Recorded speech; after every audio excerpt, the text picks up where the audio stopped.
আদার রাহাত এডি থেকে আপনি লিখেছেন, সৃষ্টিকর্তার অস্তিত্ব নিয়ে আমার মনে সবসময় প্রশ্ন ঘোরাঘুরি করে। এটি বেশি ভাবলে গুনাহ হবে ভেবে চিন্তা না করার চেষ্টা করি, তারপরে এসব আমার মাথায় ঘোরাঘুরি করে। এটা থেকে পরিত্রাণের উপায় কী? দেখুন, প্রথম কথা হলো যে আল্লাহ রাব্বুল আলামিনের সম্পর্কে বাজে চিন্তা মনের মধ্যে আসাটা, এটা প্রমাণ করে যে আপনার মধ্যে ঈমান আছে। প্রিয় নবী সাল্লাল্লাহু আলাইহি সাল্লাম ঠিক এই ধরনের একটি প্রশ্নের উত্তরে এরকম কথাই বলেছেন। তাকে একজন সাহাবী যখন বলেছেন যে আল্লাহ সম্পর্কে আমার মনে বাজে চিন্তা আসে, তখন নবী সাল্লাল্লাহু আলাইহি সাল্লাম বলেছেন, যাকা নাফসুল ঈমান, এটাই তো ঈমানের ব্যাপার, যে তোমার মনের মধ্যে আল্লাহ সম্পর্কে বাজে চিন্তা আসছে, শয়তান তোমার মধ্যে ঈমান আছে দেখে সেটাকে সরাবার চেষ্টা করছে। শয়তান যে আমার ঈমানকে বিদরিত করবার চেষ্টা করছে, এটা দেখে আল্লাহ সুবহানাহু ওয়া তাআলার প্রতি ঈমান আরও বৃদ্ধি হওয়া উচিত। কোনো বেঈমানের মনে এরকম চিন্তা সাধারণত আসে না।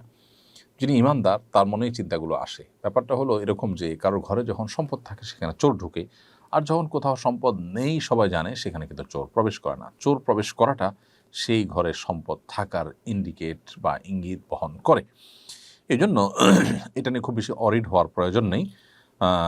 এরকম কোনো চিন্তা, খারাপ চিন্তা মনে আসলে আপনি বাম দিকে প্রতীকী থুতু ৩ বার থুতু ফেলবেন, প্রতীকী থুতু, এবং সেই সাথে আমান্তু বিল্লাহি ওয়া রাসূলিহি, আল্লাহ এবং তার রাসূলের প্রতি আমি ঈমান আনলাম, এরকম বাক্য আপনি উচ্চারণ করবেন। ইনশাআল্লাহ আল্লাহ তাআলা আপনাকে পানাহ দিবেন। সেই সাথে আউযু বিল্লাহি মিনাশ শাইতানির রাজিম বা বিতাড়িত শয়তান থেকে আমি আল্লাহর পানাহ চাই, এই বাক্য আপনি পাঠ করবেন।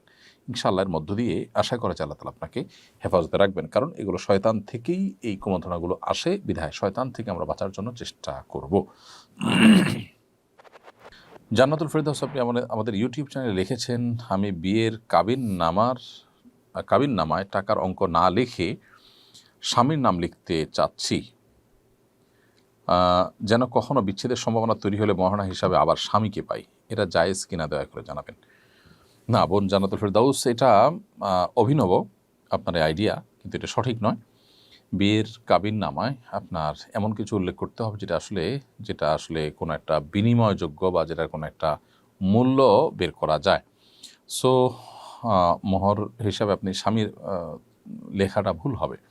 স্বামী তো আপনি বাই ডিফল্টই পাচ্ছেন, কিন্তু আপনি যে আপনার চিন্তার কথা, যে থিঙ্কিংয়ের কথা বলেছেন, সেটি আবেগের কথা, বাস্তবতার কথা নয়। বাস্তবতার কথা হলো যে মোহরের ঘরে আপনার কোনো টাকার অঙ্ক, স্বর্ণগহনা বা এমন কিছু লিখতে হবে যেটা বিনিময়যোগ্য বা যেটা আর কোনো একটা মূল্য বের করা যায়, তাহলে সেক্ষেত্রে সেটা মোহর হবে। এর বাইরে আপনি এমন কিছু যদি লেখেন যেটা আসলে মোহর হওয়ার উপযুক্ত নয়, তাহলে সেক্ষেত্রে বিবাহ হয়ে যাবে। এ ধরনের কোনো কিছুকে মোহর হিসাবে ধার্য করে বিয়ে করলে কিন্তু সেক্ষেত্রে আপনার বংশের আপনার মতো এরকম গুণের মেয়ের যেরকম মোহর হয়ে থাকে, সেই মোহরের মিছিলটা এখানে বাই ডিফল্ট ফিট হয়ে যাবে। অর্থাৎ ওইরকম মেয়ে যে মোহর হয়, যেরকম মোহর হয় সেরকম মোহর এখানে ফিক্স হয়ে যাবে। ফাহাদ বিন আহসান আপনি লিখেছেন, দোয়া কবুলের সঠিক সময়গুলো কী কী? দোয়া কবুলের সঠিক সময় বলতে যে কোনো সময় দোয়া কবুল হতে পারে, তবে দোয়া কবুলের সম্ভাবনা বেশি থাকে যে সময়গুলোতে, তার মধ্যে থেকে একটা সময় হলো ভোর রাত, আরেকটা হলো যে প্রত্যেক নামাজের পর নবী সাল্লাল্লাহু আলাইহি ওয়াসাল্লাম বলেছেন যে দুবারাকুল্লি সালাহ আর জওফুল লাইল, অর্থাৎ ভোর রাত এবং প্রত্যেক নামাজের পর এই সময়টা দোয়া কবুল হয়। এর বাইরে বৃষ্টির সময় দোয়া কবুল হয়, মুরগির আওয়াজের সময় দোয়া কবুল হয়, তারপরে আজানের সময় দোয়া কবুল হয়, আজানের মধ্যবর্তী সময় দোয়া কবুল হয়। দোয়া কবুলের বহু সময় আছে, সেগুলো আমরা দেখে দেখে দোয়া করতে পারি। পেশা হিসাবে ওয়েডিং ফটোগ্রাফি, বিবাহ অনুষ্ঠানের ফটোগ্রাফি করা যায় আছে কিনা? পেশা হিসাবে এই জিনিসটি নেওয়া নানা কারণে অনুচিত। কারণ হলো আমরা জানি যে আমাদের সমাজে এ ধরনের পেশায় যারা থাকে তারা আসলে চাইলেও অনেক গুনাহ বা অনেক পাপের কাজকে এড়াতে পারে না। যেমন একটা বিষয় হলো যে আপনি যখন কোনো বিবাহের ফটোগ্রাফি করতে যাবেন, সেখানে নারী পুরুষের মিশ্রণ থাকবে, সেই ছবি আপনাকে তুলতে হবে, আপনার ইচ্ছায় হোক অনিচ্ছা হোক সে কাজ আপনাকে করতে হবে। তো এটা তো একটা নাজায়েজ কাজ, যেটা অংশীদার আপনাকে হতে হচ্ছে। তো যে কাজে হারাম বা গুনাহের কাজে অংশীদার হওয়া অনেকটা বাধ্যতামূলক, অনেকটা চূড়ান্ত, সে কাজ আসলে অ্যাজ এ পেশা নেওয়া জায়েজ নাই। আর যদি আপনি হালাল বিবাহ শাদী হবে এবং সেখানে অনুষ্ঠান হবে হালাল, এই জাতীয় বিষয়গুলো নিশ্চিত হন এবং উভয় পক্ষকে আপনি বলে সেখানে ইনভলভ হন, এরকম কোনো কাজে তারা সেটা জায়েজ হতে পারে, তারা যদি এটা রক্ষা করেন। পরপুরুষের সামনে কোনো নারী তার মেহেদি রঞ্জিত হাত প্রদর্শন করতে পারবে কিনা?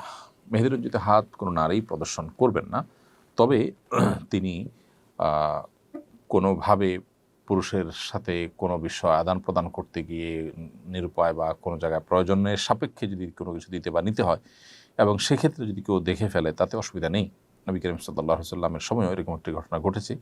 একজন নারী তার হাত দিয়ে নবী সাল্লাল্লাহু আলাইহি ওয়াসাল্লামের কাছে কিছু দিয়েছেন বা নিয়েছেন, এরকম কিছু একটা পর্দার আড়াল থেকে বা সামহাউ।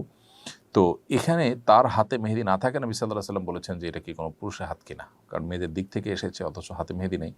তখন মেয়েরা মেহেদি হাতে দিতেন সবাই, সেই জন্য নবী সাল্লাল্লাহু আলাইহি ওয়াসাল্লাম আশ্চর্য হয়েছিলেন। এখান থেকে বোঝা যায় যে প্রয়োজনের প্রেক্ষিতে যদি এটা হয় এটা জায়েজ আছে, কিন্তু প্রয়োজন ছাড়া যদি না হয় আর প্রয়োজনের প্রেক্ষিতেও মেহেদি লাগানো হাত যথাসম্ভব প্রদর্শন না করতে পারলে ভালো হয়, কারণ এটি পুরুষদের জন্য ফিতনার কারণ, সেটি বলাই বাহুল্য। সো এটা অ্যাভয়েড করতে পারলে ভালো হয়। যদি অ্যাভয়েড করা না যায় তাহলে সেক্ষেত্রে ইচ্ছাকৃত নয় এরকম হলে সেটা গুনাহ হবে না, কিন্তু ইচ্ছাকৃত এবং খুব বেশি প্রয়োজন ছাড়াই প্রদর্শন করছেন সেটা কিন্তু না জায়েজ। একটা হলো দেখে ফেলা, পুরুষ দিতে গেলেন দেখে ফেলেছে, আর একটা হলো প্রদর্শন করলেন, দুটো কিন্তু দুই জিনিস। আল্লাহ সুবহানাহু ওয়া তাআলা আমাদের সৌন্দর্যকে, মা বোনদের সৌন্দর্যকে আল্লাহ তাআলা অপ্রকাশিত করে রাখতে বলেছেন। আল্লাহ বলেছেন যে ওয়ালা ইউবদিনা যিনাতাহুন্না ইল্লা মা যাহারা মিনহা, একান্ত যেগুলো বাহ্যিক অর্থাৎ পোশাকের বাইরেও যে অংশ, পোশাক বাহির থেকেও যেটা পোশাকের উপর দিয়ে যেটা দেখা যায় সেটি ছাড়া আর বাকি কোনো সৌন্দর্য নারীরা যেন প্রকাশ না করে। অতএব এটা প্রকাশ করবে না। বাকি জরুরি কোনো কাজ করতে গিয়ে যদি কেউ কারণ নজরে পড়ে যায় তার কারণে গুনাহগার হবেন না। সংবিধান থেকে যারা আল্লাহর উপর আস্থা ও বিশ্বাস বাদ দেওয়ার কথা বলে তাদেরকে কি মুসলমান বলা যায়? কোনো ব্যক্তি যদি নিজেকে মুসলমান দাবি করার পরও তিনি সংবিধানে আল্লাহর প্রতি আস্থা এবং বিশ্বাস রাখার বিরুদ্ধে অবস্থান নেয়, তিনি যদি বলেন যে না এটি রাখা যাবে না, তাহলে অবশ্যই তার ঈমান নিয়ে সংশয় এবং সন্দেহ দেখা দেয়। তার এই বলাটার মধ্যে তিনি যদি ব্যাখ্যা করেন যে এটা আমার বিশ্বাসের জায়গা ঠিক আছে, বাট আমি চাই না সংবিধানে থাকুক, সেটা এই যুক্তিতে, তাহলে সেক্ষেত্রে তিনি গোমরাহ এবং পথভ্রষ্ট পাপিষ্ঠ, এতে কোনো সন্দেহ নেই। আর যদি তিনি এই আস্থা এবং বিশ্বাস নাই বা এটা এখানে রাখা অনর্থক, অপ্রয়োজনীয় বা না রাখা উচিত এরকম অ্যাগ্রেসিভ হন তিনি এবং তার বিশ্বাসই যদি এরকম হয়, তাহলে তিনি কাফের এবং মোরতাদ হিসাবে বিবেচিত হবেন, ইসলাম থেকে খারিজ হয়ে যাবেন। খুবই জঘন্য একটি বিষয়। তো এই জন্য একজন মুসলমান আসলে এই জায়গাটাতে অবস্থান করতে পারেন না। এখানে অনেকে যুক্তি দেন যে আল্লাহর উপরে আস্থা এবং বিশ্বাস এটা কেন সংবিধানে থাকবে, কারণ অন্য ধর্মাবলম্বী যারা আছে তারাও তো সংবিধান পড়বে, তাহলে তারা কি এটা আল্লাহর উপর আস্থা বিশ্বাস এই লেখাটা পড়ে তারপর পড়বে? এই উত্তরটা একেবারেই হাস্যকর আমার কাছে মনে হয়, বা এই প্রশ্নটা একেবারে হাস্যকর মনে হয়। কারণ হলো যে কোনো সংবিধান যখন প্রণয়ন হয় দেশের সব মানুষ সেটার উপরে শতভাগ একমত থাকে না, কোনো বিষয় কারোর ভিন্নমত থাকতে পারে। অতএব ভিন্নমত আছে দেখে তার মতের পরিপন্থী কোনো কিছু থাকলে তিনি সে সংবিধান পড়তে পারবেন না, তা তো না। তাহলে একজন অন্য ধর্মাবলম্বী এই জায়গাটা সে তার ভিন্নমত আছে, এই জায়গাটা তিনি পড়লেন না, তাতে সমস্যাটা কোথায়? বা এই জায়গায় অ্যাভয়েড করলেন তিনি, সমস্যাটা কোন জায়গায়? মালয়েশিয়ানরা যদি মাত্র 65% মুসলমান হয়েও তাদের রাষ্ট্রধর্ম ইসলাম থাকতে পারে, তাদের সংবিধানে ইসলামকে গুরুত্বপূর্ণ জায়গায় তারা রাখতে পারে এবং তাতে যদি তাদের উন্নতি, অগ্রগতি, তাদের সৌহার্দ্য, সম্প্রীতি, পারস্পরিক একসাথে মিলেমিশে থাকা কোনো কিছু বাধাগ্রস্ত না হয়, তাহলে আমাদের দেশে কেন হবে? তো এই বিষয়গুলোতে আসলে ইচ্ছাকৃতভাবে ইসলাম এবং মুসলিমদেরকে কোণঠাসা করে রাখার যে পশ্চিমা আপনার প্রচেষ্টা আছে, যে গোটা পৃথিবীতে আজ মুসলমানদের প্রতি জুলুম এবং নির্যাতন চলছে, মুসলমানদেরকে কোণঠাসা করে রাখা হচ্ছে, ইসলামোফোব হচ্ছে দিন দিন উন্নত দেশগুলো, এটা তারই অনুসরণ মাত্র। পশ্চিমাদের গোলামরা সাধারণত তাদের এই অন্ধ অনুসরণ করতে পারে। ইসলাম এটা শুধু মুসলমান নয়, অন্য ধর্মের মানুষদের জন্য নিরাপত্তার সবচেয়ে বড় কারণ। ইসলাম ছাড়া অন্য কোনো কিছুতে মুসলমান তো বটেই, অন্যদেরও নিরাপত্তা নিহিত নেই। এই বিষয়ে দীর্ঘ আলোচনা করবার সুযোগ আমাদের সংক্ষিপ্ত সেশনে নেই।